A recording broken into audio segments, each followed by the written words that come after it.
Halo guys, apa kabar? Balik lagi ke kanal YouTube, anjay kanal YouTube gua. Ini adalah part 2 dari pembuatan almanak gua. Pertama-tama minta maaf dulu buat teman-teman semua yang nggak tahu ya sebenarnya kalian nonton apa enggak. Ya tapi buat mungkin yang nonton dan nunggu ada part 2-nya, maaf karena jarak antara part 2 dan part 1 ini lama banget ya, setengah tahun guys. Udah pas gua cek udah 6 bulan ternyata di YouTube part 1 tuh udah 6 bulan yang lalu, jadi wah udah lama banget lah. Alasan kenapa lamanya sih banyak faktor guys. Yang pertama pastinya karena waktu ya. Nah, berkuliahnya gue dan pekerjaan meskipun serabutan ngebuat gue sulit lah untuk ngebuat konten di YouTube ataupun streaming gitu. Terus laptop gue sempat rusak juga dan baru ini dapet laptop second, baru ada lagi gitu laptop. Dan memang progres dalam pembuatan almanak ini lama guys, karena yang gue incer kan memang efektivitasnya ya, jadi memang makan waktu lama lah. Bahkan sebenarnya ini pun belum cukup gitu. Buat yang belum tahu sedikit pengingat aja, jadi gue itu nyoba ngebuat suatu produk, digital produk lah, terkait permasalahan yang gue rasa gue temuin di dalam dunia perkuliahan, yaitu adalah dinamika kerja kelompok gitu. Di part 1 gue ngejelasin terkait sulitnya orang yang ditugaskan untuk membuat laporan, baik itu paper maupun slide, untuk ngebuat laporan berdasarkan produk yang dibuat oleh anggota lain atau rekannya yang memang ditugaskan untuk membuat produk. Dikarenakan ya gak ada proses penyatuan lah, karena si rekan yang ditugaskan untuk membuat produk itu, kalau di part 1 gue jelasin kemarin, karena memang juga baru pengalamannya dalam membuat produk tersebut dan jadi agak sulit gitu menjelaskan detail-detailnya, maksudnya, manfaatnya, tujuannya, latar belakang masalahnya kepada si pembuat laporan, sehingga hasil dari laporannya untuk dikumpulkan kepada dewan penilai, dalam hal ini dosen, itu jadi kurang maksimal gitu. Oh ya, ngomong-ngomong maaf ya guys kalau ada azan, karena memang lagi sudah memasuki waktu sholat, makanya mungkin kalau kalian ngedengar suara-suara azan, maaf gitu. Video ini juga kayak biasa ya, kalau konten gue males ngedit, jadi mungkin nanti pada saat gue nampilin buku almanaknya baru nanti di atasnya muncul gitu. Tapi kalau lagi enggak ya enggak. Oke, tadi sampai mana? Oh ya, sampai ini penjelasan singkat terkait progres yang udah gue buat di part 1. Nah, di part 2 ini sebenarnya yang gue lakukan adalah coba nge-share buku gue ke kelompok-kelompok lain gitu. Gua kasih tahu pakai ini gitu, dengan alasan yang waktu itu kurang lebih mirip lah dengan yang gue jelasin di part 1 konten kemarin. Tapi ternyata gue nemuin beberapa hal guys. Oh ya, biar gampang, kita di sini case-nya memang produk digital gue ini, almanak ini, dikhususkan untuk proyek yang memang software development. Bukan general proyek ya, semua mata kuliah bisa pakai, enggak. Ini beneran proyek software development aja gitu. Nah, saat gue coba share, ada beberapa kelompok yang nerima, ada beberapa kelompok yang enggak. Dan di situ gue baru menyadari ternyata ada kekurangan nih dalam buku gue gitu. Karena gue menemukan fakta-fakta yang waktu itu gue kurang sadari gitu. Yang pertama adalah dulu awalnya gue pikir kebanyakan kelompok itu pakai strategi potong kue gitu, jadi bagi rata. Semua orang kebagian ngoding, semua orang kebagian bikin laporan. Nggak ada yang ngoding doang, nggak ada yang bikin laporan doang gitu. Sama ada juga yang strateginya one man show. Jadi biasanya di sini case-nya si ketua kelompoknya yang carry lah, yang dia ngerjain 75 sampai 90%-an dari total progress proyek gitu. Si sisa anggota lainnya paling disuruh buat laporan. Bahkan kadang kan laporan itu biasanya terbagi jadi dua ya untuk dikumpulkan. Yang pertama paper, yang kedua slide presentasi.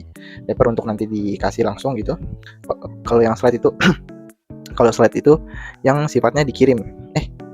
Kebalik. Slide itu yang dikasih ke slide itu yang kita presentasiin. Kita untuk membantu kita presentasiin.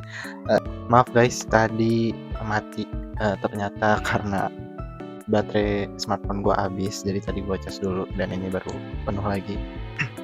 Jadi tadi tuh sampai yang slide ya, agak belibet tadi gue ngejelasin slide. Jadi slide itu adalah salah satu bagian dari laporan biasanya yang gak dikumpulkan ke dosen, melainkan ditunjukkan saat hari presentasi gitu.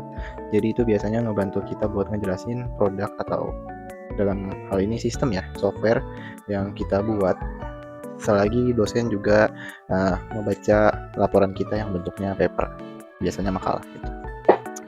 Nah, ada juga tim yang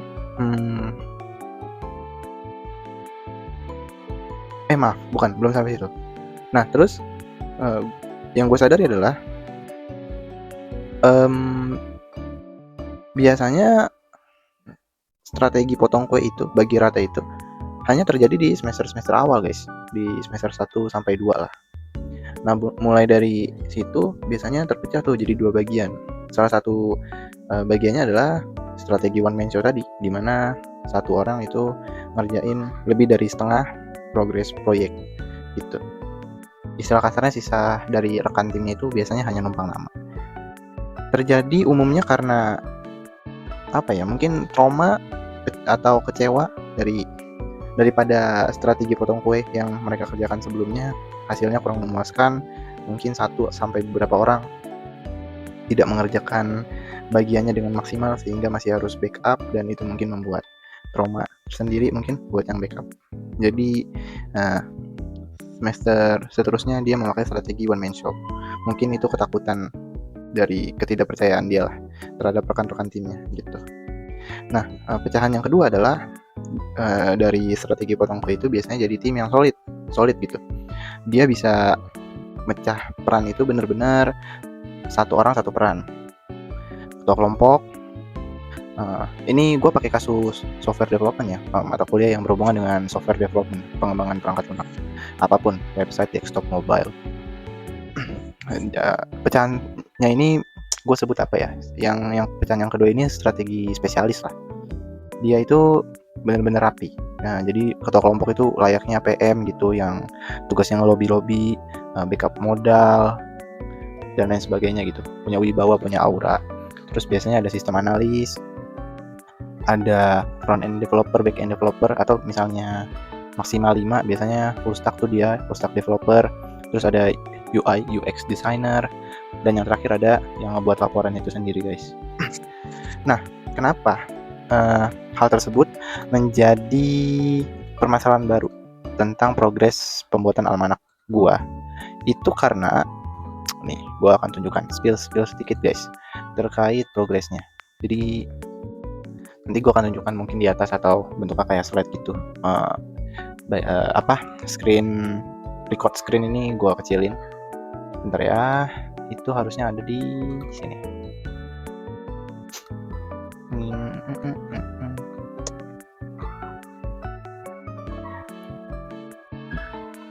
Nah, ini dia. Ini dia guys. Jadi nama almanak itu sebenarnya itu cuman biar kayak keren-kerenan doang ya pas lagi bikin konten, tapi nama asli, nama formal dari dokumen gue itu adalah Panduan Teknis dan Sistem. Buku Panduan Teknis dan Sistem untuk aplikasi berbasis X bernama Y gitu. Itu adalah template-nya.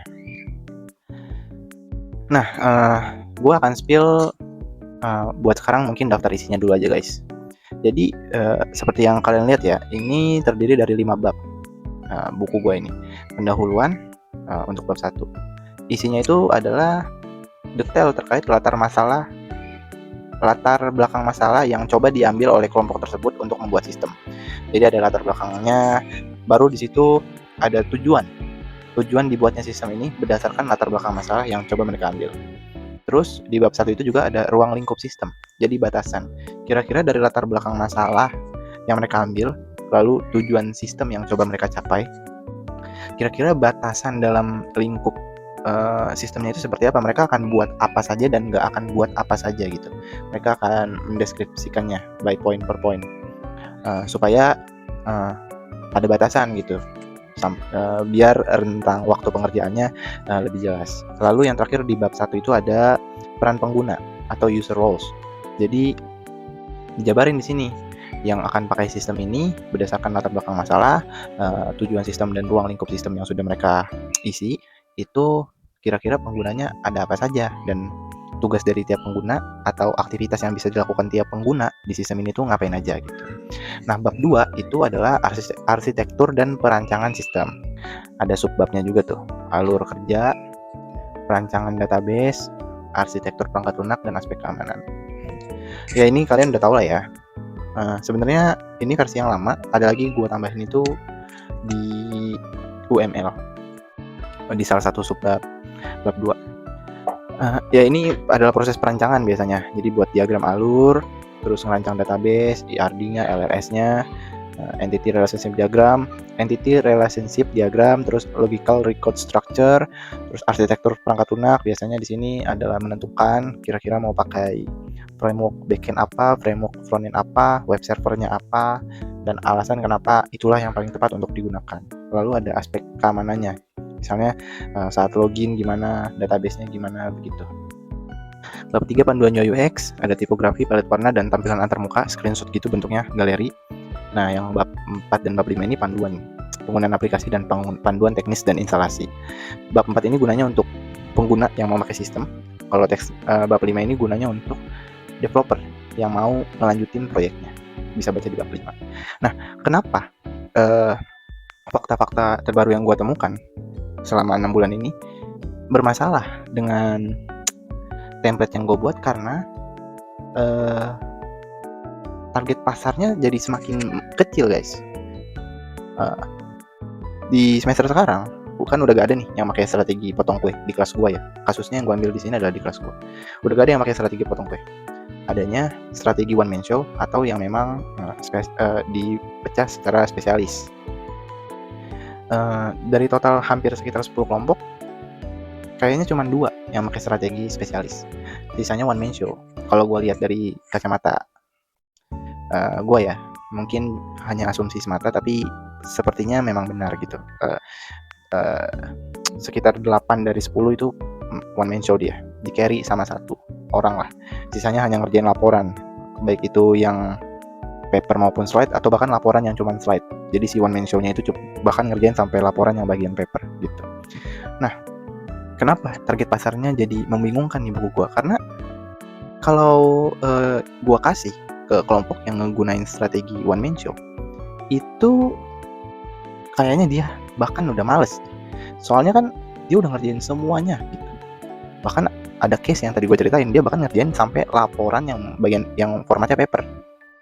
Terus buat apa dia ngisi ini? Kan dia yang udah tahu semuanya, jadi gak bakal berguna lah. Terus kalau case yang one man show ngerjain sampai cuman ngebuat produk, laporannya dikerjain sama sisa rekan timnya, tetap aja nggak terlalu berguna buku ini menurut gue. Karena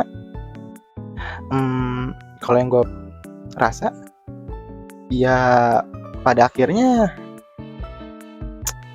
capek lah, dia udah ngerjain semua dari produk, dia udah nganalisa sistem, guys. Bayangin, analisa sistem, diagram alurnya dia buat, UML-nya ya dia buat, ERD-nya dia buat, LRS-nya dia buat, latar belakang masalah yang mereka ambil dia jelasin. Itu pasti capek banget. Sedangkan dia udah ngerjain sekitar 75%-an progres dari total proyek, jadi pasti sangat melelahkan. Jadi better dia langsung nyampein secara lisan maupun tulisan, meskipun nggak formal atau nggak sedetail kalau dia pakai buku ini, tapi ya kayaknya dia bakal lebih milih untuk pakai yang itu gitu. Nah, untuk yang pakai strategi spesialis nih, kayak kelompok gua, mereka udah bersama-sama selama kurang lebih 4 semester. Pastinya mereka juga punya strategi masing-masing, karena kan memang kelemahan dari strategi spesialis ini adalah silo ya, atau pembagian yang terpecah-pecah, sehingga kemungkinan besar saat presentasi, yaitu pada bagian sesi tanya jawab, masing-masing dari mereka sulit menjelaskan tugas yang bukan bagian mereka. Buku ini salah satu manfaatnya untuk mencegah case tersebut terjadi. Jadi meskipun dia hanya ngebuat laporan, berkat dia baca buku ini sambil dia ngerjain laporan, dia tetap bisa paham bagaimana UI UX-nya, bagaimana tipografinya, kenapa tipografinya dipilih seperti ini, pelet warnanya kenapa dipilih seperti ini, perancangan database-nya kenapa dibuat seperti itu, ruang lingkup sistemnya kenapa dibatasi seperti ini, tidak boleh seperti ini dan hanya boleh seperti ini. Itu dijelaskan lah di buku ini, sehingga silo-silo tersebut bisa hilang karena ada sumber utama gitu. Nah, tapi gue yakin kelompok lain punya strategi masing-masing untuk kelompok lain yang menggunakan strategi spesialis, ya maksud gue punya strategi masing-masing lah untuk bagaimana saat presentasi mereka terlihat seperti menggunakan strategi potong kue gitu. Karena gue lihat yang pakai strategi one man show aja, meskipun memang ya kesannya kayak dia yang paling banyak bicara nih, tapi ya kalau dilihat sekilas mata yang sisa rekannya tuh nggak pasif-pasif banget lah. Mungkin dia ajarin beberapa hal sehingga pas presentasi jatah ngomongnya, porsi dia ngejelasinnya tuh juga nggak kecil-kecil banget gitu. Nah, jadi gue bingung nih, buku ini nanti mau gue pasarin kemana, karena ya dengan pakai ini, sejauh ini yang pakai buku ini cuma kelompok gue gitu. Makanya agak bingung, tapi ya mungkin nanti gue akan coba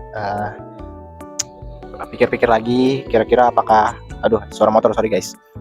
Gue coba pikir-pikir lagi, kira-kira apakah ada beberapa hal dalam buku ini yang harus gue modifikasi, adakah yang harus gue revisi gitu, atau mungkin kalau kalian punya saran boleh sih kasih gue saran.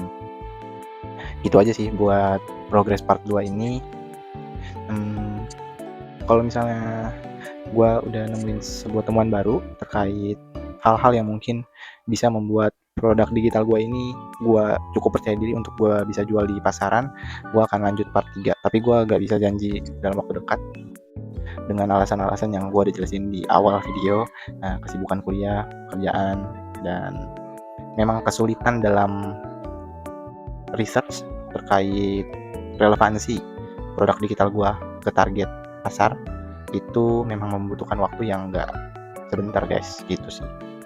Yaudah gitu aja dari gua, sampai bertemu lagi di part selanjutnya kalau ada. Thank you.